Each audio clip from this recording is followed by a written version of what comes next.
केंद्र सरकार को 9 साल पूरे होने के बाद उत्तर प्रदेश के बुलंदशहर पहुंचे प्रदेश अध्यक्ष भूपेंद्र चौधरी। जोरदार हुआ स्वागत। आपको बता दूं, स्वागत समारोह के दौरान बुलंदशहर पहुंचे प्रदेश अध्यक्ष भूपेंद्र चौधरी का जिला पंचायत अध्यक्ष ने स्वागत किया। वहीं सांसद भोला सिंह, भाजपा विधायक अनिल शर्मा, सदर विधायक प्रदीप चौधरी और लक्ष्मी राज सिंह सियाना विधायक रहे मौजूद। आपको बता दूं, केंद्र सरकार के 9 साल पूरे होने पर प्रदेश अध्यक्ष ने संबोधित करते हुए कहा कि जो केंद्र सरकार ने जो सरकार के तहत योजना चलाई गई, उस योजनाओं का लाभ गरीब जनता तक पहुंचा और जनता को लाभ मिला। चाहे प्रधानमंत्री आवास योजना हो, प्रधानमंत्री कौशल विकास योजना, प्रधानमंत्री की जो भी योजना चली है उसको सभी के लाभ मिला तो है। बीजेपी के संकल्प पत्र घोषणा पत्र के हिस्से रहे, जो भाजपा के जनसंघ के घोषणा पत्र के संकल्प पत्र का हिस्सा रहा। भाइयों बहनों, आप सबके आशीर्वाद से हमने पूरा किया। 2014 में सरकार बनी मोदी जी की, और धीरे धीरे जैसे समय आगे बढ़ा तो लोग हमारे कार्यकर्ताओं से पूछते थे, अन्य दलों के लोग जिनका कोई एजेंडे से कोई मतलब नहीं है, कहते थे क्या होगा धारा 370 का, क्या होगा कॉमन सिविल कोड का, क्या होगा राम जन्मभूमि का। लोग चर्चा करते थे। हमारे लोग भी कहीं ना कहीं कंफ्यूज होते थे, पूछते थे भाई साहब अब तो सरकार बन गई, पूर्ण बहुमत की सरकार बन गई, मोदी जी जैसा नेता प्रधानमंत्री बन गया, अब ये अगर अब नहीं होगा तो कब होगा। लेकिन भाइयों बहनों, देश में संघीय ढांचा आप सब जानते हैं, जैसे जैसे राज्यों में सरकारें तो रिपीट होनी शुरू हुई, राज्यों में हमारी सरकार आने शुरू हुई, और उत्तर प्रदेश जैसे राज्य में हमारी 3/4 से भी ज्यादा बहुमत की सरकार बनी। और आज से 50 साल पहले पोलियो की बीमारी हुई थी। पोलियो का टीका तब आया जब दुनिया से पोलियो खत्म हो गया। ये हमारे लिए गर्व करने की बात है, और हमारी सरकार का, मोदी जी का, योगी जी का संकल्प है कि 220 करोड़ से अधिक डोज लगवाकर, हमने फ्री डोज लगवाकर हमारी सरकार ने देश के नागरिकों के जीवन को सुरक्षित करने का काम किया। लोग गुमराह कर रहे थे कि बीजेपी की वैक्सीन लगवानी नहीं है जी, और उन्हीं समाजवादी पार्टी के नेता जो प्रदेश के मुख्यमंत्री रहे, उनके पिताजी, उनके अब्बा जान जो स्वर्गीय हो गए, सबसे पहले वैक्सीन लगवाने का काम आदरणीय मुलायम सिंह जी ने किया था। भाइयों, ये देश का कमिटमेंट। स्वास्थ्य के क्षेत्र में मेडिकल कॉलेजों की चर्चा की, हर जिले में मेडिकल कॉलेज हो, इसका प्रयास सरकार कर रही है। हमने मेडिकल की सीटें भी बढ़ाई हैं। भाइयों बहनों, हमारी सरकार से पहले लोगों ने बड़ी बड़ी बिल्डिंग खड़ी कर दी, पीएचसी बना दी, सीएचसी बना दिए, डिस्ट्रिक्ट हॉस्पिटल बना दिए, लेकिन उनमें ना कोई चिकित्सक है, ना पैरामेडिकल स्टाफ है, ना टेक्नीशियन। हम लोगों ने इस योगी मोदी जी के नेतृत्व में उसे आगे बढ़ाने का काम।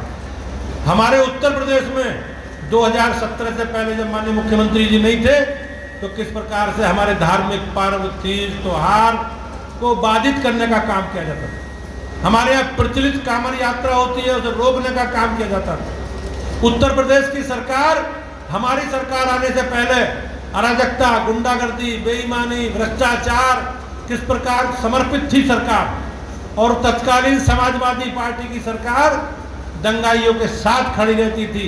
उत्तर प्रदेश में दंगाइयों के हवाले था उत्तर प्रदेश। आज आप सबके प्रयास से और हमारे माननीय मुख्यमंत्री जी के संकल्प के कारण आज उत्तर प्रदेश में भाइयों बहनों कोई दंगा 6 वर्षों में नहीं हुआ। आज उत्तर प्रदेश में बेहतर कानून का राज, और हमारा जो कमिटमेंट था, बिजली, पानी, सड़क, शिक्षा, स्वास्थ्य, सुरक्षा, इस पर भाइयों बहनों हम लोग बहुत तेजी से आगे बढ़ रहे। हमारी सरकार आने से पहले बिजली की क्या स्थिति थी? बिजली कुछ विशेष जिलों में आती थी, रामपुर आती थी, लखनऊ आती थी, इटावा आती थी, मैं आपके रायबरेली आती थी, अमेठी में बिजली आती थी, और भाइयों बहनों हम केवल बिजली का बिल देते हैं। लेकिन आज स्थिति है, सरकार बनने के बाद माननीय मुख्यमंत्री जी ने सबसे पहला हमारे घोषणा पत्र का, संकल्प पत्र का जो विषय पूरा करने का काम किया, एक बिजली के वितरण की, बेहतर बिजली के वितरण की पारदर्शी व्यवस्था लागू की, और उसी का परिणाम है कि आज बिजली के वितरण में और बिजली की सप्लाई में बहुत अच्छी व्यवस्था हो।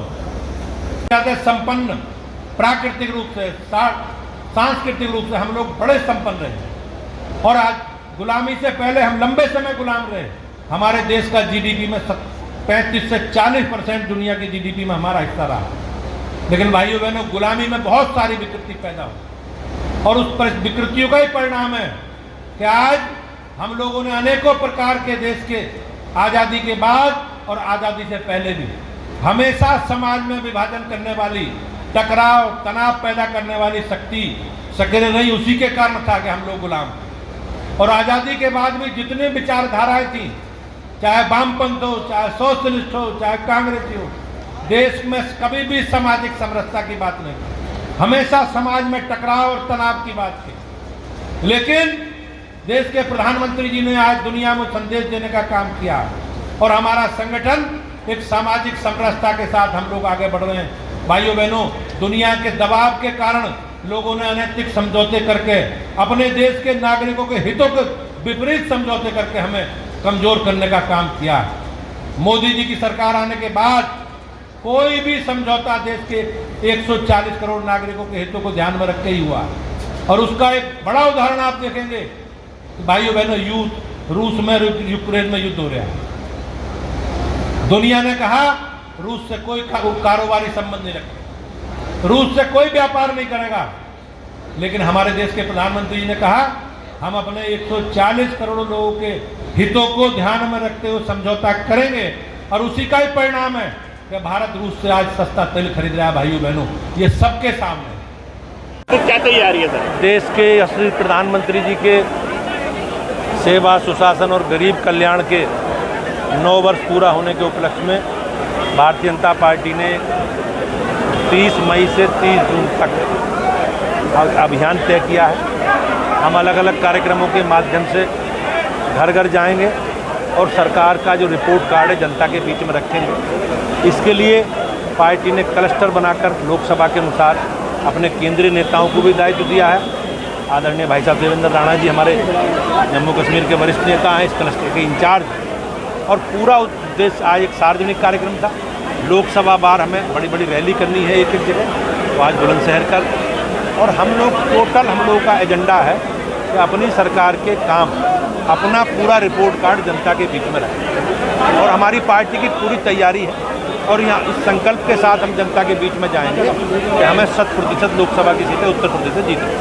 सर, कहा जा रहा है कि आपके पुराने मित्र, आपने कहा भी है, राजभर जी पार्टी में शामिल हो रहे हैं। तो अब ये तो निर्णय केंद्र को करना है। हमारे यहाँ गठबंधन का निर्णय, कौन पार्टी का भाग बनेगा गठबंधन का, ये निर्णय एनडीए को के रूप में केंद्रीय पार्टी को करना है, लेकिन वो हमारे साथ मंत्रिमंडल में रहे हैं और हमारे उनसे अच्छे रिलेशन। हम लोग का एजेंडा है जो हमारी विचारधारा से प्रभावित है और मोदी जी के नेतृत्व में काम करना चाहते हैं, हम सबको साथ में। दूसरा ये कि एक चर्चा चल रही है, विपक्ष बार बार कह रहा है कि समय से पहले हो सकते हैं लोकसभा चुनाव। नहीं, मुझे इसकी जानकारी नहीं है, लेकिन हमारी तैयारी पूरी है। जब भी निर्वाचन आयोग चुनाव के लिए निर्देशित करेगा, हमारे पार्टी का एक कार्यकर्ता लगातार अपने कार्यक्रम, अपने अभियान, हमारे संगठन के विषय, रचनात्मक काम, सेवा के काम, हम लगातार जनता के बीच में। तो ये कि सर जी, जैसे लोकसभा चुनाव आ रहे हैं और नगर पालिका चुनाव अभी खत्म हुए हैं, कहा जा रहा है कि संगठन में भारी फेरबदल होगा। जहाँ जहाँ पार्टी को हार का सामना देखना पड़ा है, वहाँ के अध्यक्ष बदले जाएंगे। निश्चित रूप से उत्तर प्रदेश के इतिहास में पिछले 35-36 वर्षों में नया अधिनियम आने के बाद 95 में चुनाव हुए, 6ठा या 7वां चुनाव। किसी राजनीतिक दल के कार्यकर्ता के लिए सबसे अगर अनुभूति के क्षण है तो ये भारतीय जनता पार्टी के कार्यकर्ताओं के लिए है।